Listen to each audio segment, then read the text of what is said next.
अंजलि की उम्र लगभग 30 साल हो चुकी थी। वो एक स्कूल में टीचर की जॉब करती थी। अंजलि के घर में उसकी माँ के अलावा उसका छोटा भाई और भाभी भी रहा करते थे। 30 साल की उम्र होने के बाद भी अंजलि की अब तक शादी नहीं हुई थी। इस बात को लेकर अंजलि की माँ रुक्मिणी देवी काफी परेशान रहा करती थी। माँ, मैं स्कूल जा रही हूँ, जरा मेरा टिफिन तो दे दीजिए। अब क्या पूरी जिंदगी मैं तुझे टिफिन बना कर देती रहूंगी? अरे कुछ सोचा भी अपने बारे में या बस ऐसे ही? क्या माँ, सुबह सुबह फिर वही बातें लेकर बैठ गई। माँ गलत क्या कह रही है अंजलि दीदी? इतनी उम्र हो चुकी है आपकी, माँ कब तक आपकी सेवा करती रहेंगी? भाभी, मैंने माँ को कब कहा कि मेरी सेवा करो? वैसे भी अपना टिफिन मैं खुद तैयार कर लेती हूँ, बस टेबल से उठाकर देने को ही तो कहा था। वैसे अंजलि दीदी, देखा जाए तो टिफिन उठाकर देने की उम्र तो आपकी है। आपका अपना घर परिवार बच्चे होते तो ये जिम्मेदारी आज आप पूरी कर रही होती। एक बात मेरी समझ में नहीं आती, अगर मेरी शादी नहीं हुई तो इसमें मेरी क्या गलती है और तुम सब लोग मेरे पीछे क्यों पड़े रहते हो? अरे कुछ कहना क्या पीछे पड़े रहना होता है? अपने छोटे भाई को देख, तुझसे 3 साल छोटा है लेकिन 2 बच्चे खेल रहे हैं आंगन में। मुझे आप लोगों की कोई बात नहीं सुननी, जा रही हूँ मैं।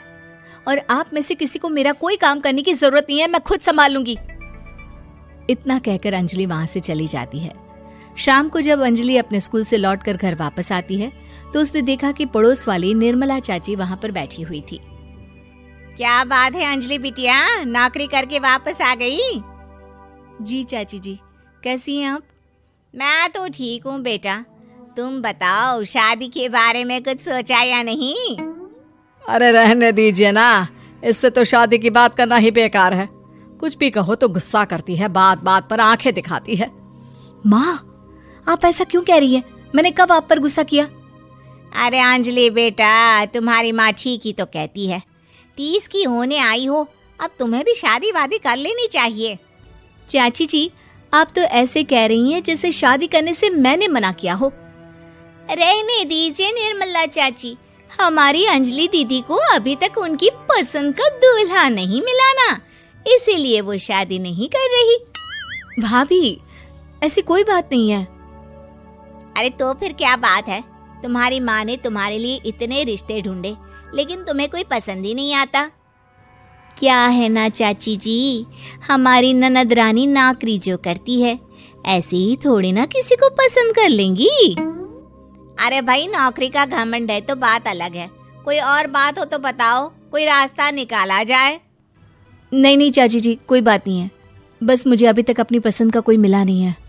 सुन लिया आपने, इस लड़की के तो पर निकल आए हैं और इतनी उम्र में अपनी पसंद का कोई मिलेगा भी नहीं इसे।